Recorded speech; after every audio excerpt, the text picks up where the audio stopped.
Teoria da Evolução, uma conspiração antibíblica. Versão brasileira, Áudio News.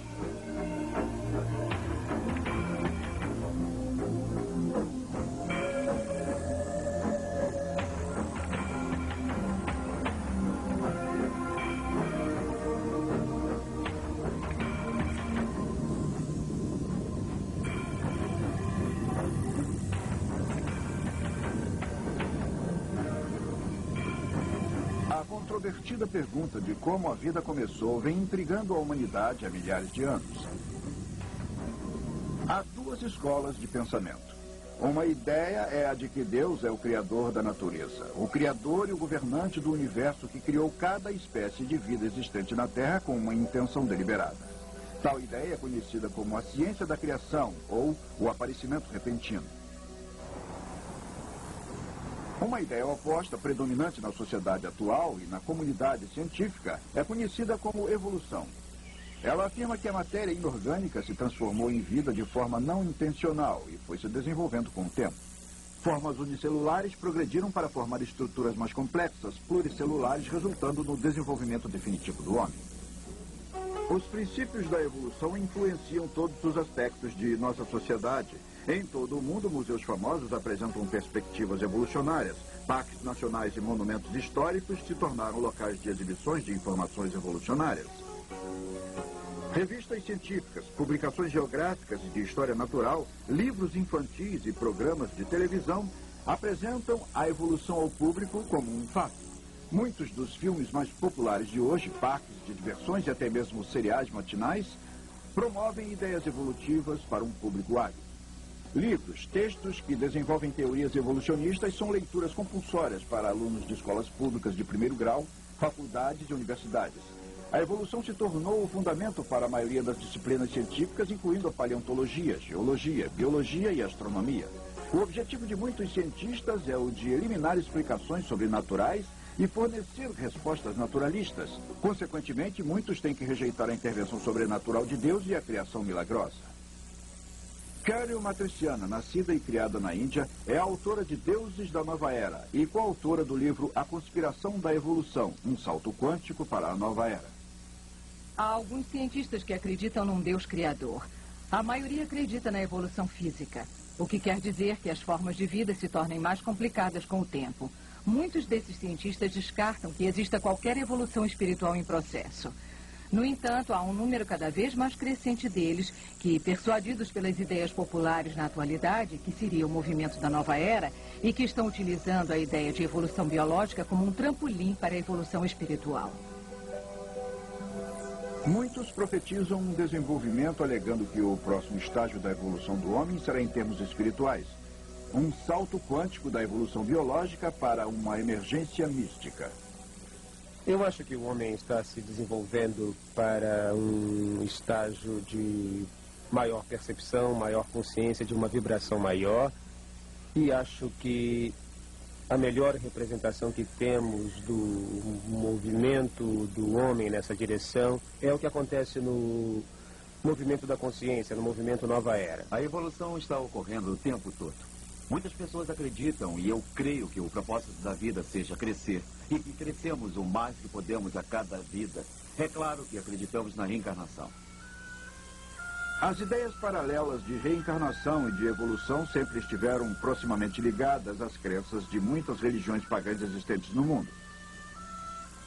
Porém, em meados do século XIX, essa filosofia repentinamente passou a ter respeitabilidade científica através do mundo, através de um inglês, Charles Darwin, que ficou conhecido como o pai do evolucionismo. A maioria das opiniões da época se pautava no relato bíblico de um Deus criador que intencionalmente havia criado cada forma básica de planta e animal. Embora tivesse sido educado como cristão, Darwin se rebelou contra tal ideia e em suas teorias teceu uma maneira de formular o processo sem o Criador. Esta é a casa de Charles Darwin entre 1842 e 1882. Foi nesse escritório que Charles Darwin produziu seus grandes trabalhos. Ele costumava se sentar nessa poltrona e foi aqui que ele escreveu o seu famoso livro sobre a origem das espécies, publicado em 1859. Charles Darwin é um gigante dentre os homens e no mundo moderno, porque ele desenvolveu a teoria da evolução, que transformou o mundo científico. A teoria da evolução sobre a descendência natural foi desenvolvida bem antes da época de Darwin. O que Darwin fez foi fornecer uma explicação racional de como pode ter acontecido. Tão racionalmente elaborada que muitas pessoas pensaram, por que eu não pensei nisso? Muitas pessoas se sentiram à vontade. No que se refere a Darwin, ele se tornou um herói. Ele forneceu a explicação que elas buscavam. A ciência moderna nasceu quando, em 1620, Lord Bacon escreveu Novum Organum. Entre 1620 e 1860, a maioria dos cientistas acreditava no Criador e na criação do homem. Hoje em dia, poucos cientistas acreditam na criação ou no Criador. O que aconteceu? Quem são alguns dos modificadores da mente moderna? Eu estou aqui ao lado de Thomas Huxley, no Museu de História Natural. Ele foi chamado de o Bulldog de Darwin, porque ele pegou a teoria de Darwin e fez uma apresentação substancial da mesma. Huxley acreditava que podemos explicar tudo na natureza independentemente do Criador através de simples leis naturais. Nós temos que lembrar que, afinal, o criacionismo era aquilo em que todos nós acreditávamos há poucos anos e o criacionismo foi destituído na comunidade científica pelo pensamento evolucionista. Acontece que o pensamento de Darwin foi considerado como blasfêmia pelo cidadão comum na Inglaterra naquela época.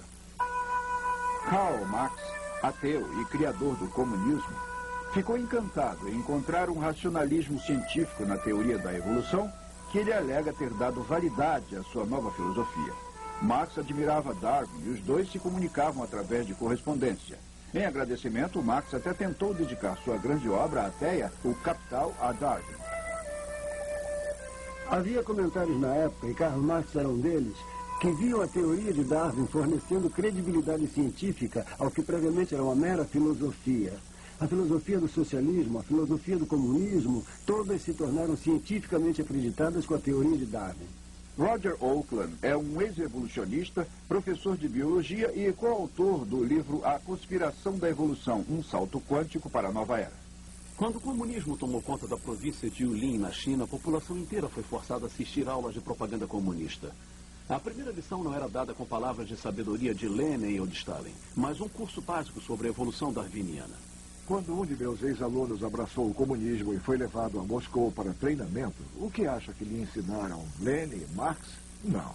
Durante 2 anos ele foi para uma biblioteca onde lhe ensinaram apenas o evolucionismo, identificando-o como a base para o comunismo. Sem o evolucionismo não pode haver marxismo, nem leninismo, nem mesmo humanismo. A não ser que o universo tenha criado a si próprio, a não ser que o homem seja Deus, a não ser que não haja criador, nenhuma dessas filosofias poderiam ser sustentadas.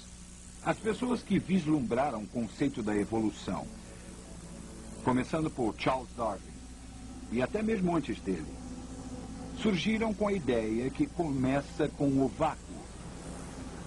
Então houve uma explosão nesse vácuo, chamada de o Big Bang, que criou a galáxia da Via Láctea com cerca de 200 bilhões de astros, todos circulando com uma precisão coordenada, resultante de tal explosão. E chegamos até o homem, sem a interferência de Deus, em nenhum passo desse caminho. É assim que é ensinado em todas as nossas escolas públicas hoje em dia. Todo o propósito de Darwin era o de explicar a vida sem um projeto de finalidade, sem a necessidade de um criador, simplesmente através de mecanismos ou de processos naturais. Luther Sunderland, ex-engenheiro aeroespacial e autor do livro O Enigma de Darwin. Mas o que é essa explicação materialista ou natural para a evolução? Ela diz que nos primórdios da Terra, nos oceanos, alguns elementos químicos se uniram e formaram espontaneamente a primeira célula viva. Porém, essa não foi uma manobra simples, porque o organismo unicelular mais simples que conhecemos tem em seus genes e cromossomas tantos dados quanto a quantidade de letras existente na maior biblioteca do mundo, 1 trilhão de letras. Nenhuma forma no mundo poderia organizar tantos dados assim através do acaso. A maioria das formas de vida são constituídas por bilhões dessas células complexas que mais uma vez se arrumaram numa ordenação perfeita. A impossibilidade matemática do corpo humano ser formado acidentalmente ultrapassa a lógica de uma explosão numa gráfica de impressão resultar numa formação de um dicionário. Nos dizem que a vida começou nesse caldo pré-biótico, que era rico em toda espécie de compostos. Porém, estudos recentes feitos em rochas das mais antigas não apresentam provas de que tal caldo tenha realmente existido. O método científico deve ser baseado na capacidade de se observar e testar os fatos. E mesmo assim, o evolucionismo acredita que